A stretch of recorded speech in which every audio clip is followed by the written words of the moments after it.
Hey, before we get started, go ahead and like and subscribe. Hey, it's Chinanye, your business bestie, and I'm here to make sure that you succeed in whatever business you do. So, with this first video, I am just going to be talking about how to start a business. Very simple how to start it. And it's not as easy as just get an LLC and an EIN. It gets a little more complex than that. So, starting a business can be very complex, it can be very challenging, but it can also be a very rewarding process. Here are some of the tips that you can follow to get your business successfully running. Tip number one, identify a product or service. What are you selling? Who are you selling to? If your product or service is already on the market, how are you making it better? And let me tell you, just saying your race or your gender and saying that's what you bring to the market, that is not a strong enough selling point. You want to make sure that the product that you are selling actually has an additional benefit that someone cannot go down the street and get.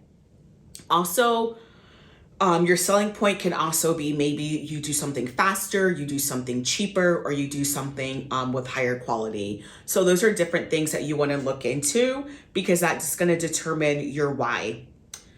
Tip number two, develop a business plan.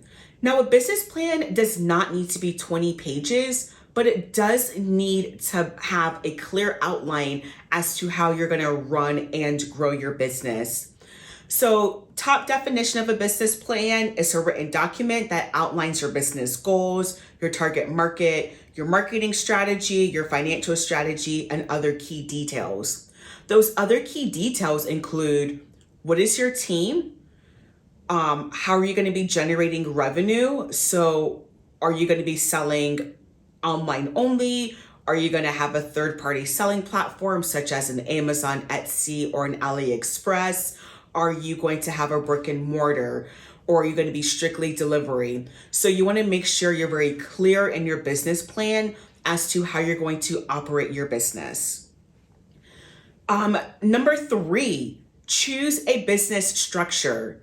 Let me tell you, there are other business structures than an LLC. And even within an LLC, there are multiple structures under that. You want to see what type of business are you running? How are you generating revenue? Who are you paying? If you are operating a nonprofit, you'll do a 501(c).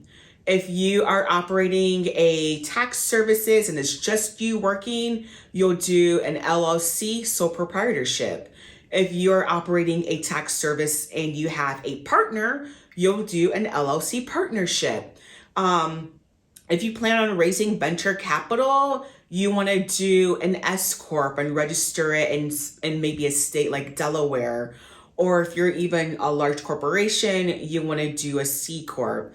So depending on how you choose your business structure, there are going to be different tax implications and liabilities that come with that. So with this is something that you really want to make sure you do your due diligence. You can even hire a lawyer. If a lawyer is not in your budget, take the time to actually research these different structures so that you are setting your business up for the ultimate success. Tip number four, you want to go ahead and register your business. Depending on where you live, where your business is registered, there are also going to be different tax implications or even licensing and permits that are going to be required. So you want to make sure that you are registered in your city, your county, your state, and even federally.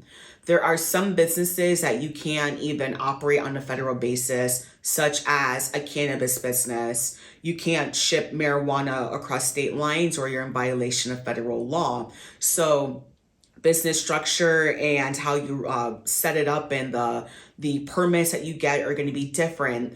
Say you are operating a restaurant, you want to make sure that you have a food service license. You want to make sure that you have the type of insurance that is needed to operate a restaurant. Say you have a skincare company, you want to make sure that you are one to register to do that type of a skincare, whether it's a spa, esthetician, or you're making products. You want to make sure you register it with with your local municipality and possibly even the FDA. Also, you want to ensure that you have the different licenses required. So some licenses expire yearly, some you can have for about 3 years. It's all going to be dependent on your business and how you structure it. Tip number 5, find funding. That is probably going to be the most important tip. How are you going to run your business? You can only run your business on money. Unfortunately, you can't run your business on likes. You can't run your business on shares. You have to be generating money to run a business. And if you have an LLC or you have a business registered and you're not generating income, the government would say that your business is a hobby. They can actually revoke your LLC. So you want to make sure that you're actually generating a profit. You can't be claiming losses every year. You can't work the system like that. So there are already structures built in to prevent that. So finding money, there are multiple ways that you can fund your business. The easiest one is going to be self-funded. No matter if you're making $12 an hour or you're making $100,000 a year, you want to put some money aside for your business. You want to make sure that you want to create like a high yield savings account. That way you're at least generating income on the money or generating interest on the money that you're saving. So I recommend saving about 5 to 10% of your paycheck and just putting that in your business fund before you start generating money. You can also go to friends and family to get money. Say you have 50 friends and 50 family members and you ask them all to pitch in $10. There's your $500 startup fund right there. Very low lift. People are going to be more in your business since they did invest in your business. So you're going to be more transparent as to where the money is going to outside people. So if you don't have friends and family and you have been saving money, you can also go to the bank. Now, going to the bank is going to be a little bit trickier. You want to have all of your ducks in a row. You want to have your T's crossed, your I's dotted.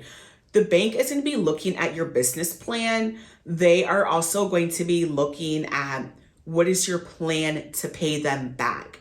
If you go to a bank with a subpar business plan, they are going to reject you. Or if you have no indication or no idea how you're going to pay the loan back, they're not going to give you the money. For first-time businesses, people who they've never done a business before, the bank is going to ask for a personal guarantee. And this ensures that if your business were to go under, they are still going to be able to get their money. So they want to look at your personal assets. They're going to look at how much money you're bringing in from something else that you do, whether that's your 9 to 5 or a side hustle that you're doing. You want to make sure that if you're going to go to the bank, you're very clear on how you're going to pay that money back. In addition to going to a bank, you want to be looking at the interest rates. Typically, you want to get between like a 2 to a 9% interest rate. Once you start getting to like a 10 to a 24 or even higher interest rate, that is that's rocky territory. Essentially, you're going to be paying a lot in interest and it's almost not even worth taking that money. So do your due diligence in getting bank funding. You can also apply for grants. I highly recommend you don't pay for a grant list because grants change every single day.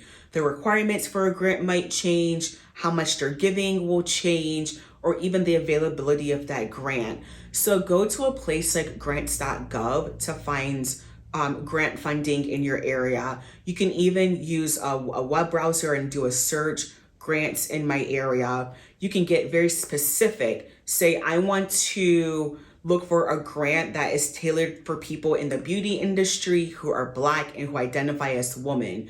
You can search that and different grants will pop up. There's literally a grant for everything out there. It's just you finding it and doing that due diligence to actually find it. The next thing that you can do is get money such as investment from a venture capitalist or an angel investor. Now with this, the person who's going to be giving you money, whether it's that venture firm or that angel investor, they're also going to want to know, how are you going to give them a return on their investment? Someone isn't going to cut you a $500,000 check if you have no clear plan or vision or even structure as to how you're going to double their money, triple their money. So angel investing and venture capital, that's another great way to get funding for your business. The sixth thing you want to do is find a location. Determine, how are you going to sell your product? Are you going to sell it in a brick and mortar? Are you going to sell it online? Are you going to sell it only on social and in the DMs? How are you going to sell your product? So if you are going to look for a brick and mortar location, it is very, very important that you look for a place that is zoned properly for your business. A lot of people don't know this, but even something like a resale or a thrift store has particular zoning laws and requirements depending on where you live. If you're opening up a spa, you want to make sure that the location that you're opening it is zoned for that type of a business. A liquor store, a dispensary, all of these different things have zoning requirements. So once again, you want to go to your city or your local municipality and make sure that the location that you have selected is properly zoned, or if you need to get it rezoned, which can be a very, it can take a lot of time to do that. So before you start investing in space, building out a space, make sure that the location that you have selected is properly zoned for the business that you want to do out of that space. The seventh thing you want to do is to build your team. Now, as a new and growing business, you want to hire strategically. You want to make sure that the people that you're bringing on your team can actually do the work. If you're bringing someone on, they say they have 10 years of sales experience, ask them for examples of what they've sold. Ask them for recommendations of people that they've sold to.